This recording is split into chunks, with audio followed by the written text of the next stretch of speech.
Take that story away, remove the boy, and fire whoever told him I would read it."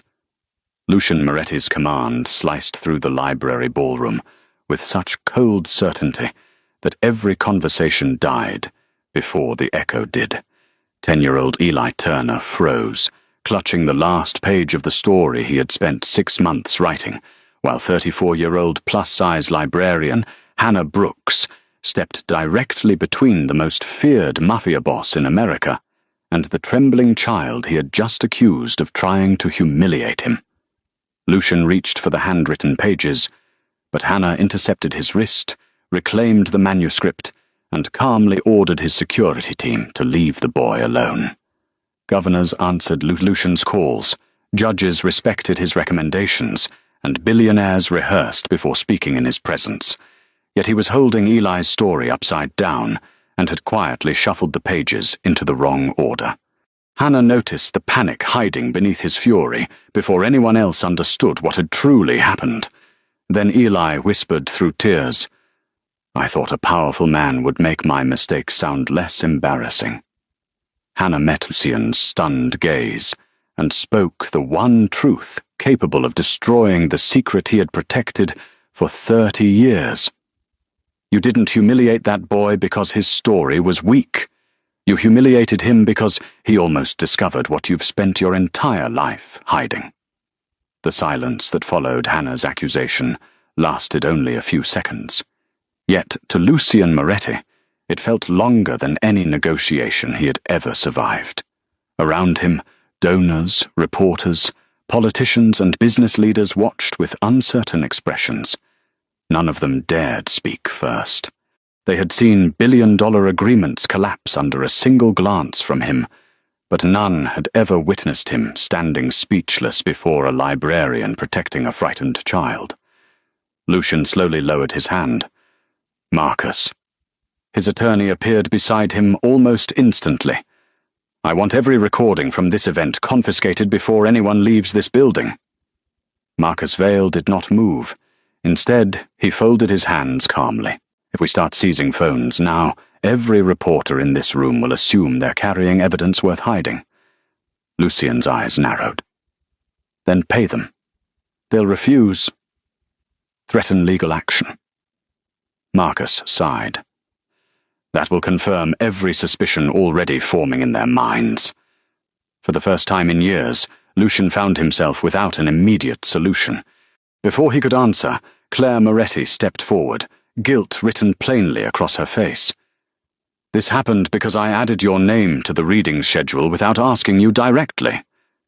Lucian turned toward her. You placed me into a public situation I never approved. I thought you simply disliked children's books. You assumed." Claire lowered her head. "I did."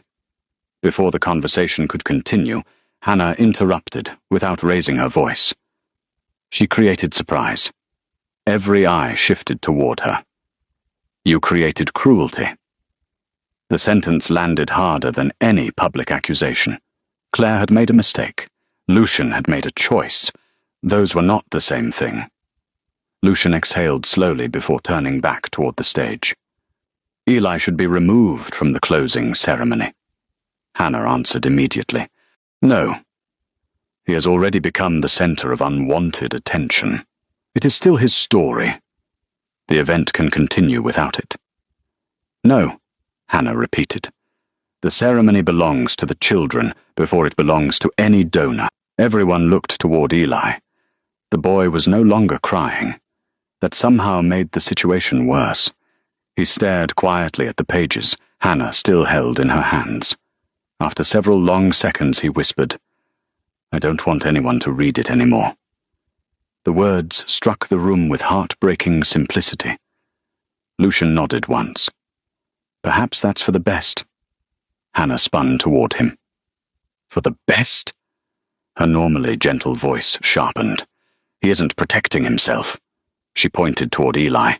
"He's abandoning something he loved because your fear needed someone smaller to stand beneath it."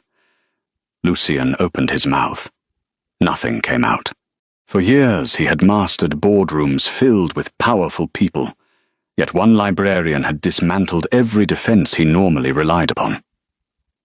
Several minutes later, after most guests had drifted into uneasy conversations, Lucian quietly approached the small reading room where Eli sat beside Hannah. He remained standing near the doorway. "Eli." The boy looked up cautiously. Lucian chose every word with the precision normally reserved for international contracts. The schedule changed unexpectedly. Public events create security concerns. There were cameras everywhere, and I wasn't prepared for... Eli interrupted softly. Was my story bad? Lucian stopped. The question erased every carefully constructed explanation. He realized with sudden clarity that he had not apologized at all. He had only explained himself.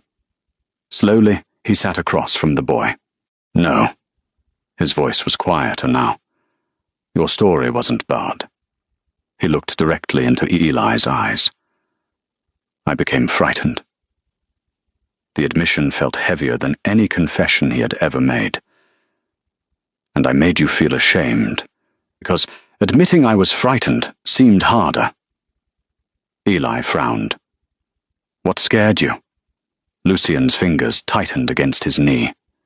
The answer waited behind 30 years of locked doors. He couldn't force it open. Not yet. The sentence disappeared before it began. Hannah watched him carefully. Then she spoke. You don't have to tell him everything today. Lucian looked at her. But you cannot replace the truth with another lie. He slowly nodded. Eli reached toward the manuscript. You can keep it for now. Hannah handed it back gently. The boy shook his head. No. He looked at Lucian instead. I don't want the ceremony anymore. The disappointment in his voice was impossible to ignore. Lucian swallowed. I would like to read your story. Both Hannah and Eli looked surprised. Hannah asked quietly, Why? He answered after a long silence. Because nobody else should have to finish what I began. Hannah studied him for several moments. Finally, she nodded once. I'll help you. Lucian looked relieved for the first time that evening. Then Hannah reached into her bag. She removed a thin children's reading guide, printed with oversized letters and colorful illustrations. She placed it on the table. Lucian stared at it. The font is insulting. Without missing a beat, Hannah smiled. The letters can't hear your reputation. Lucian looked at the enormous alphabet on the first page. For perhaps the first time in decades, someone had challenged America's most feared Mafia boss, and somehow made him want to come back tomorrow. The following evening, Lucian Moretti arrived at the library precisely 3 minutes early. His security team instinctively followed him toward the entrance. Hannah raised one eyebrow. Only you. The guards exchanged uncertain glances. Lucian simply nodded. I'll be fine. It was perhaps the first time anyone had seen America's most feared Mafia boss dismiss his own security because a librarian had asked him to. Inside one story more, the children's reading room had already been rearranged. There were no reporters, no executives, no audience. Only a round wooden table, 2 comfortable chairs, several sharpened pencils, and Eli's handwritten manuscript. Hannah pushed the pages toward him. We're not starting with reading. Lucian looked surprised. No? We're starting with listening. She read the opening paragraph aloud. Lucian never interrupted. When she finished, she asked quietly, What happened? Without looking at the page, Lucian summarized every emotional beat, every character motivation, and nearly every line of dialogue with astonishing precision. Hannah smiled. I thought so. Lucian frowned. You expected that? I expected excellent comprehension. She leaned forward. You don't struggle with language. She tapped the manuscript gently. You struggle with accessing it under pressure. For nearly 2 hours, Hannah observed him carefully. Patterns emerged almost immediately. When she read first, Lucian understood everything. His vocabulary was exceptional. His interpretation of character motivation was often deeper than her own. He remembered details after hearing them only once. But the moment unfamiliar text appeared without preparation, everything changed. Long words slowed him. Crowded lines blurred together. Similar letter combinations caused hesitation. If Hannah watched him too closely, he lost his place entirely, and whenever he believed someone might judge him, his breathing became almost imperceptibly shallow.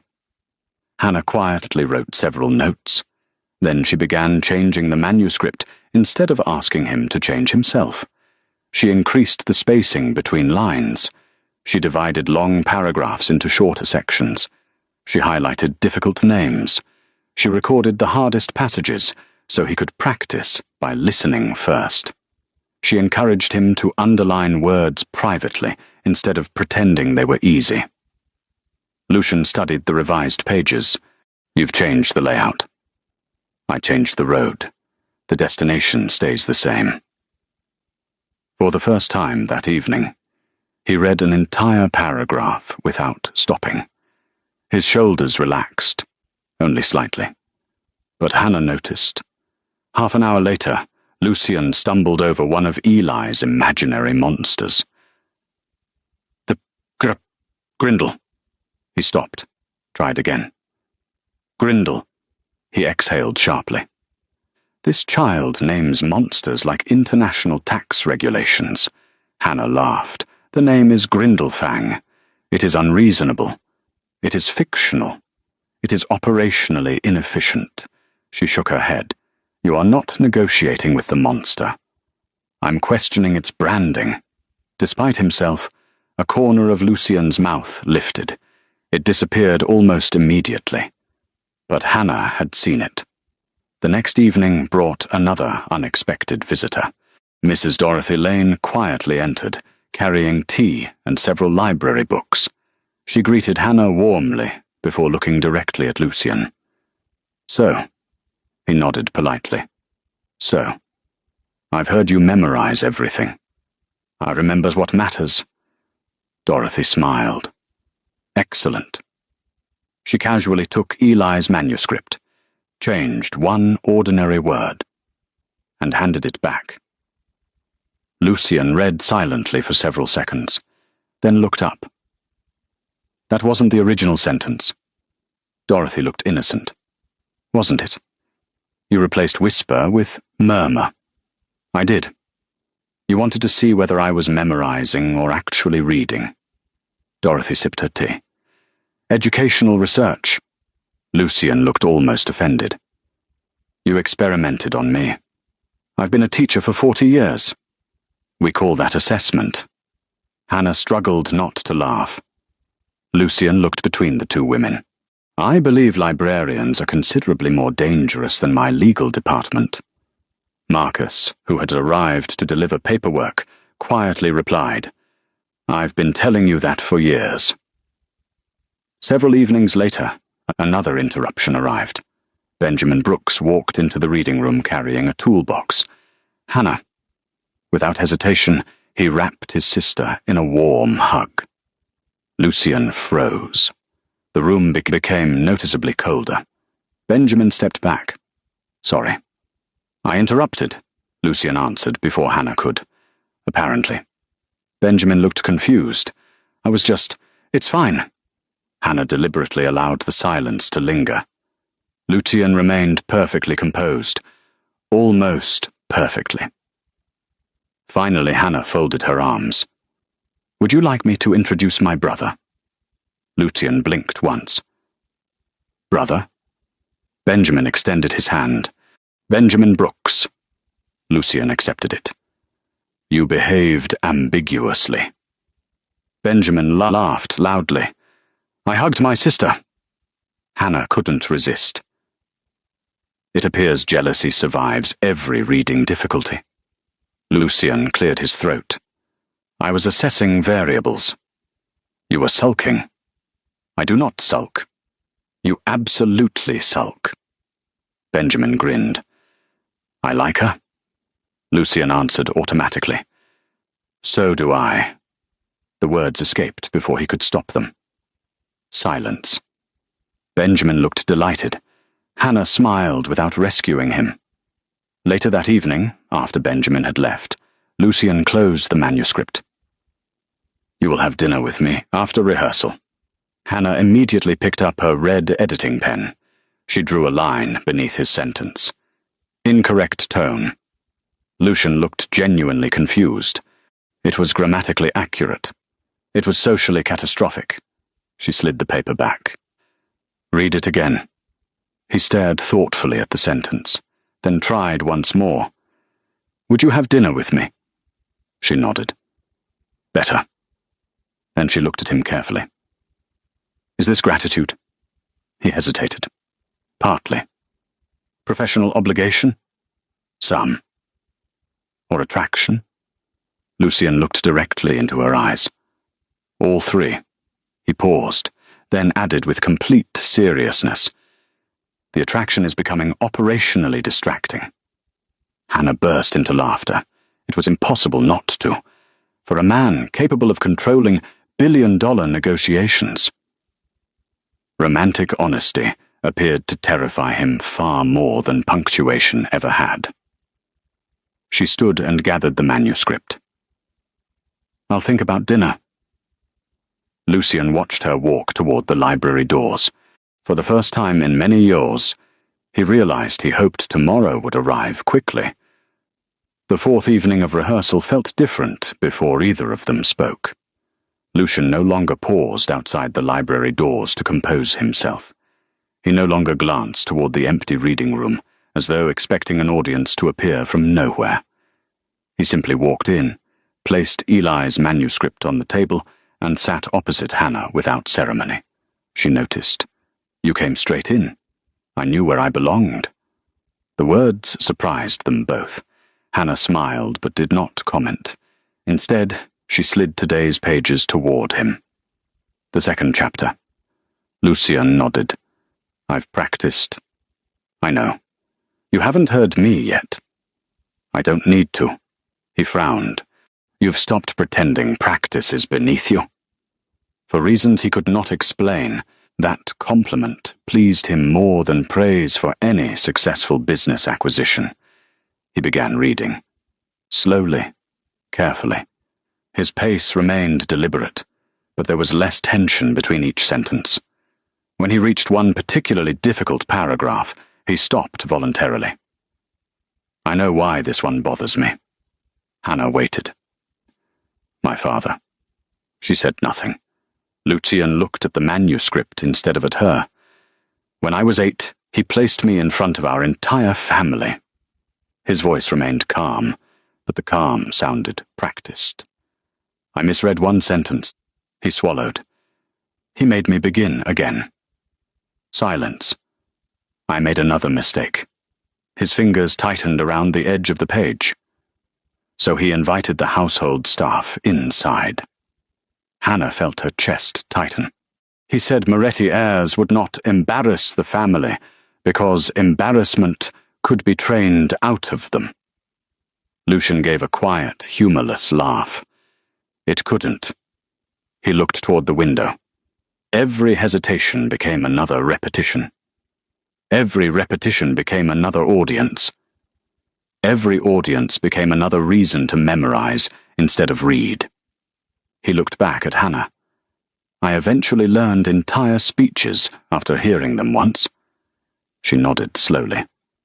I believe you. People called it brilliance. It is remarkable. He searched her face carefully. You mean that? I do. She leaned forward. Your listening is extraordinary. He hesitated before asking the question that had haunted him since the fundraiser. Do you think I'm damaged? Hannah answered without hesitation. No.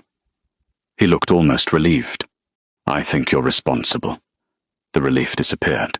She continued before he could misunderstand. Responsible for what you choose to do when old shame walks into a new room. The sentence settled quietly between them. She had not excused him. Neither had she condemned him as irredeemable. She had separated the frightened boy he once was from the man he chose to become. Lucian lowered his eyes. No one has ever explained it like that. They probably wanted either a villain or a victim. And you? I prefer people. For several minutes, neither of them spoke. Then Hannah reached for another chair. My brother wasn't the only person who struggled. Lucian looked up. Our father believed pressure created improvement. She smiled sadly. I thought protection did. She folded her hands together. I answered questions for Benjamin. I finished sentences. I stepped in before anyone could embarrass him. Lucian listened carefully. I thought I was helping. Weren't you? For a while. She sighed. One day Benjamin told me something I'll never forget. She looked directly at Lucian. He said, When you always rescue me, everyone learns I can't rescue myself. Lucian remained silent. He needed support. She nodded. Not substitution. The distinction lingered. He suddenly understood why Hannah never grabbed the page whenever he struggled. She always waited, long enough for him to decide whether he wanted help. The next rehearsal tested that lesson.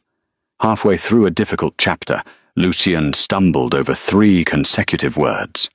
He stopped, started again, missed them a second time. Frustration surged across his face. He closed the manuscript. Enough, he stood. I'm finished. Without another word, he walked toward the door. Hannah did not follow. She did not call after him. She simply spoke quietly into the silence. You may stop. Lucian's hand rested on the doorknob. But decide whether you're choosing rest. She paused, or allowing panic to make another decision in your name. The room became completely still. Nearly a minute passed. Then Lucian released the doorknob. He walked back, sat down, opened the manuscript again. I dislike when you're right. I've noticed. He took a slow breath. This paragraph. He began again. The first sentence came slowly, the second more smoothly. By the third, he no longer sounded as though he were waiting for punishment. When he finished the page, Hannah smiled. You paused before unfamiliar words. He blinked. Yes. You broke long sentences into smaller thoughts. I did. You corrected yourself without apologizing. He stared at her. You didn't call me brave. Because bravery wasn't today's improvement. She tapped the page. That was. Lucian looked at the paragraph as though seeing it differently for the first time. After a long silence, he asked quietly, When you watch me struggle, what do you actually see? Hannah considered the question carefully. A man who listens brilliantly. She raised one finger. A man who built dangerous defenses because no one taught him safer ones. A second finger. And right now, she smiled gently. A man reading a 10-year-old's dragon story, very, very slowly.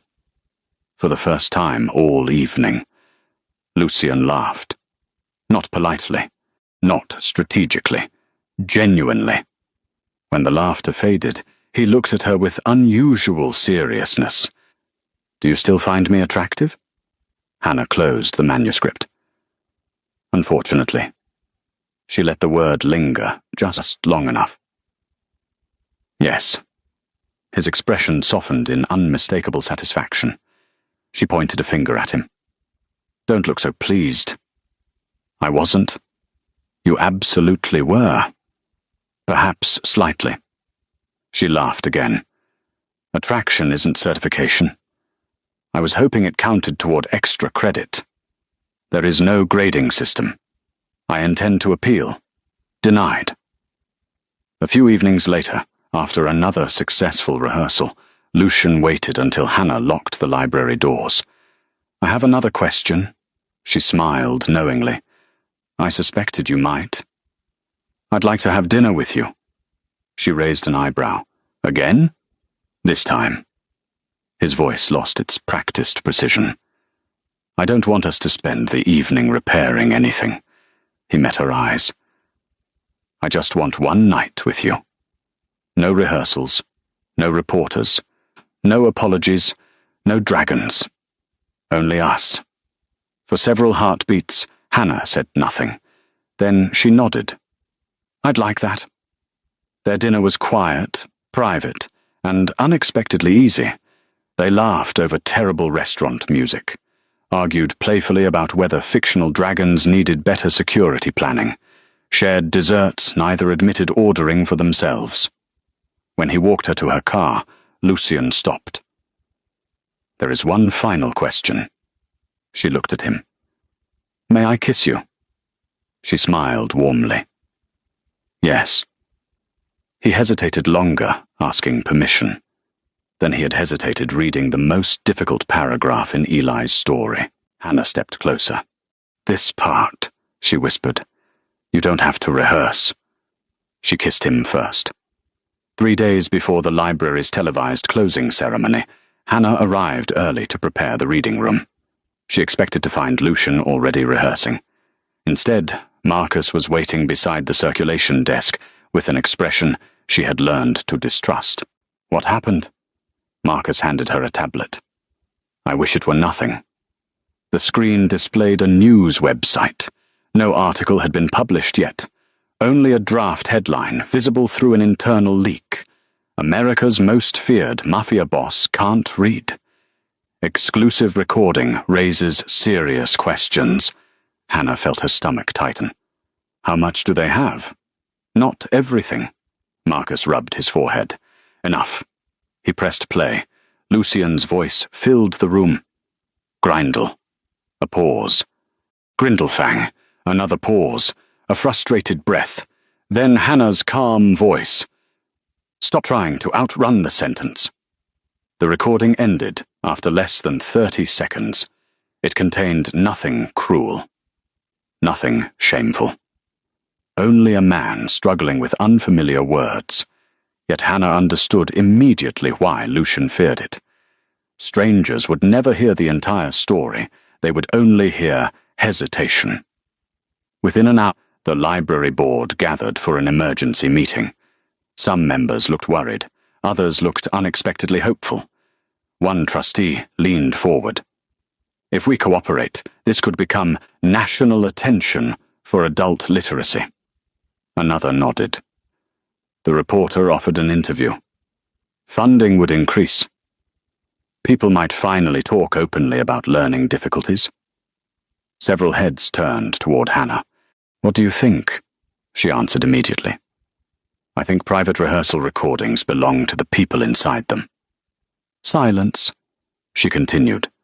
If Lucian chooses to speak, that's his decision. But no educational program built on dignity should expose someone's private struggle without permission. Another board member hesitated. Even if it helps thousands? Hannah folded her hands. We cannot reduce shame by creating another person to be ashamed. No one argued. Late that afternoon, Lucian entered Marcus's office, carrying the same article. His expression remained controlled. His voice did not. I want every copy destroyed. Marcus looked up from his desk. The law may stop publication of the complete recording. Then file every motion available. I already have. Lucian paced slowly. The ceremony is cancelled. No. Lucian stopped. Marcus met his eyes calmly. You can cancel your appearance. You cannot erase what already happened. Lucian looked toward the window. Then I'll simply disappear. Before Marcus could answer, Hannah entered. I heard. Lucian gave a short, bitter laugh. Then you've come to tell me I'm wrong. I've come to tell you something different. She stepped closer. You have every right to keep your personal difficulties private. His shoulders relaxed almost imperceptibly. Then she continued. But privacy. Her voice remained gentle. And pretending Eli caused the fundraiser are no longer the same choice. Lucian closed his eyes briefly. You want me to tell the entire country? No. You want a confession? No. Then what? She answered quietly. I want you to decide which parts belong to you. She paused. And stop asking a 10-year-old to carry the weight of the parts you choose not to share. Lucian looked away. For several long moments, no one spoke. The following afternoon, the situation became even worse. Eli arrived at the library unusually quiet. He found Hannah shelving returned books. Miss Brooks? She smiled. Hi. He hesitated. I heard people talking. Her smile faded. They said... He struggled to finish the sentence. They said Mr. Moretti couldn't read my story. He stared at the floor. I ruined everything. Hannah knelt until they were eye level. You didn't. But if I hadn't asked, you didn't create this. Before she could continue, another voice answered. No. Both turned. Lucian stood several feet away, without security, without assistance, without witnesses. He walked toward Eli slowly, then lowered himself into the chair beside him. You didn't cause anything. Eli looked uncertain. Lucian continued. I read differently.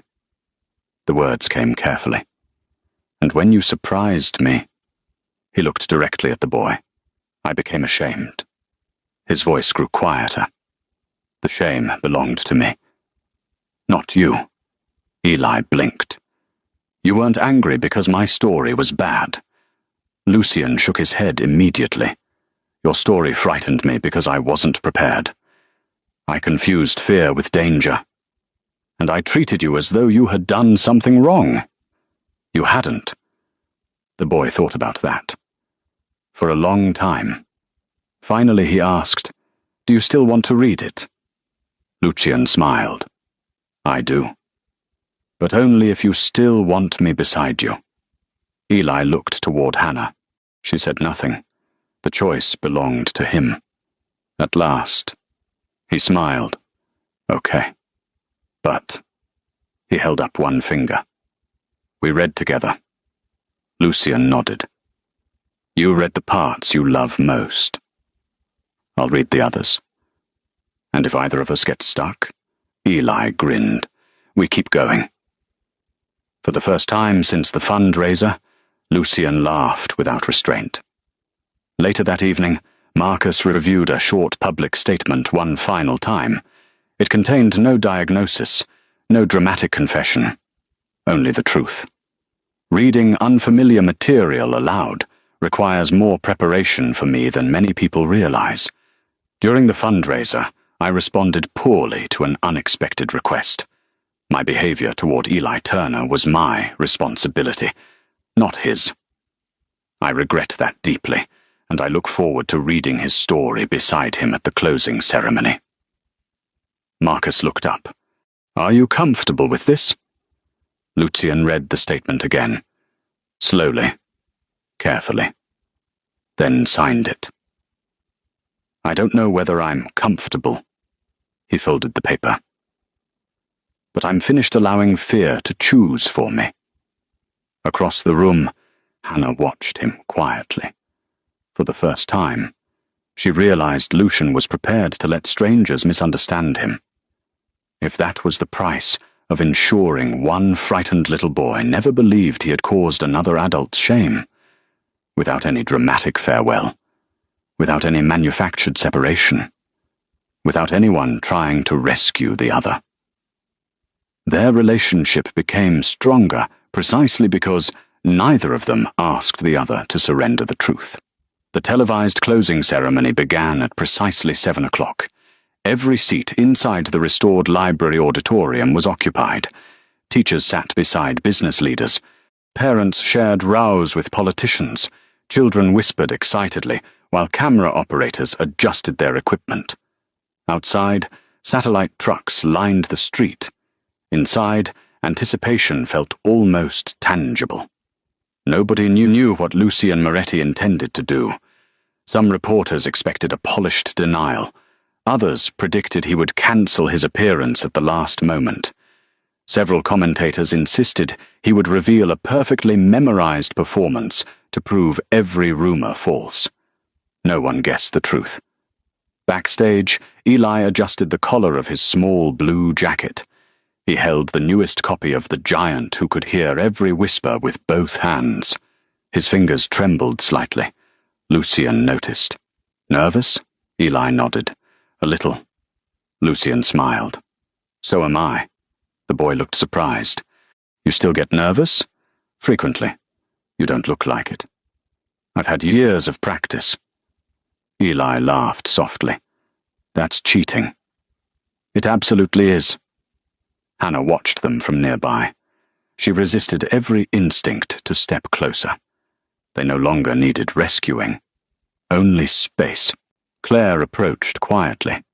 The broadcast begins in 2 minutes. Lucian nodded. Marcus straightened his tie. The statement is ready if anyone asks. Lucian folded the paper and returned it. I won't need it. Marcus looked surprised. You've memorized it? No. Lucian smiled faintly. I intend to speak honestly. For perhaps the first time in his adult life. Preparation would support the truth, not replace it. The announcer welcomed the audience. Applause filled the auditorium. Several community awards were presented. Children performed short readings. Then came the final introduction. Our closing presentation tonight features a story written by one of our own young authors, Eli Turner. The applause grew louder. And joining him, a pause. Mr. Lucian Moretti. The room became perfectly still. Lucian walked onto the stage beside Eli. No dramatic music accompanied them. No triumphant lighting. Only 2 chairs, 2 microphones, and 1 handwritten story. Before sitting down, Lucian looked toward the audience, then towards the cameras. Finally, he spoke. When Eli asked me to read his story several days ago, his voice remained calm. I responded by humiliating him. A murmur passed through the audience. Lucian continued. He did nothing wrong. I was unprepared. I was ashamed. And instead of admitting that, he glanced briefly toward Eli. I made a child believe his work deserved my anger. He paused. The silence was no longer frightening. It simply existed. There is something else you deserve to know. He held the manuscript gently. Reading unfamiliar text aloud has always required more preparation for me than most people realize. I've spent years developing systems. I listen. I prepare. I ask trusted people to summarize information. I rehearse. Those methods helped me build successful businesses. They did not excuse what I did here. He looked directly into one television camera. Difficulty never excuses cruelty. No one applauded. No one interrupted. The audience simply listened. Lucian sat beside Eli. Ready?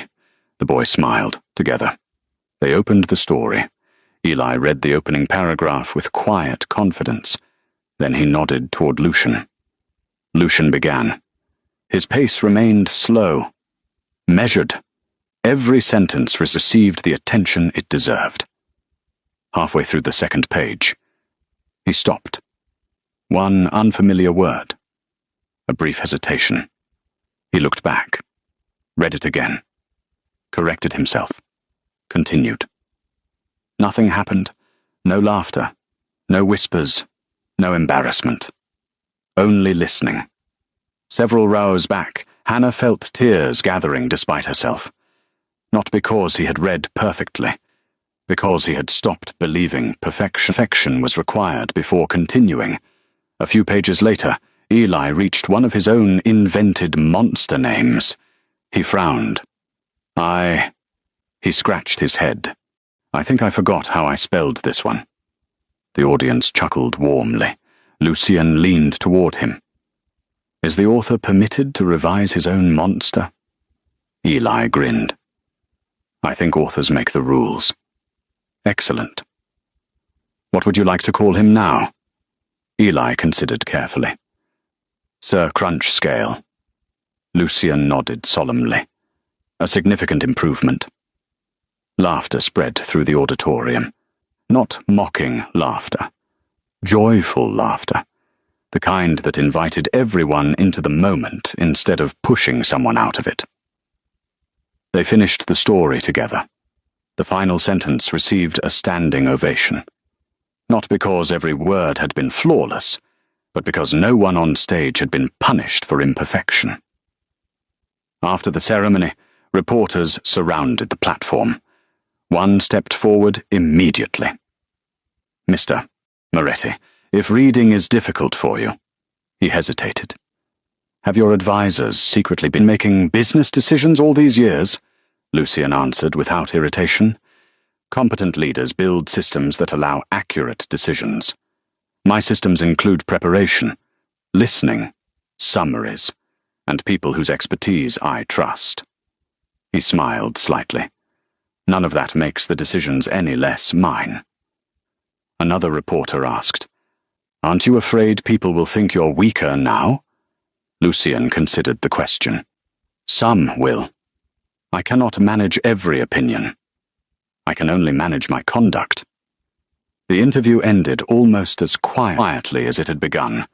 Over the following days, reactions spread across the country. Some commentators mocked his slow reading. Others praised his honesty. Educational organizations shared the video. Parents wrote letters describing children who finally felt less ashamed of asking for help. Applications for one story more increased dramatically. Donations arrived from across the nation. Hannah accepted every contribution through independent administration. Lucien never requested naming rights. He never asked for a statue. He never suggested the program carry the Moretti name. It belongs to people who need it, he said, not the man who writes the checks. Several hours after the ceremony, the library had finally emptied. Only Hannah and Lucien remained inside. The chairs had been stacked. The lights were dim. He walked toward her slowly. When you look at me now, his voice carried none of the certainty people associated with him. Do you see less? Hannah stepped closer. She studied him for several quiet seconds, then gently shook her head. No. She smiled. I see more clearly. She reached for his hand. Those aren't the same thing. Lucien's expression softened. You were the first person who discovered my secret. He squeezed her fingers carefully, and refused to reduce me to it. Hannah laughed softly. You're also the first Mafia boss I've ever had to stop from reorganizing a 10-year-old's dragon battle. He smiled. I maintain the dragon's defensive strategy was unacceptable. I know. A comfortable silence settled between them. Then Lucien cleared his throat. Would you still like dinner? Hannah looked amused. I would. He hesitated only briefly. And she tilted her head. May I kiss you? Her smile widened. That sentence required no rehearsal. She kissed him. 8 months later, one story more had expanded beyond anything Hannah once imagined. The program now offered children's reading support, adult literacy tutoring, accessible digital texts, audiobook guidance, quiet reading rooms, family workshops about learning differences, and workplace consultations for adults who had hidden their struggles for years.